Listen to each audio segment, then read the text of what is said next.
Hello everyone, today we talk about how to fix the app of Morph.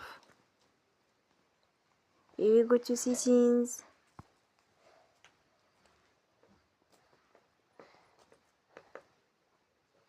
then we click on apps.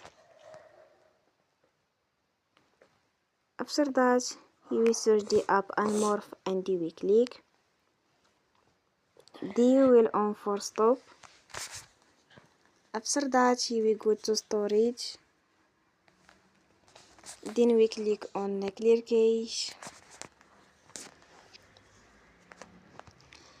Here we go to Play Store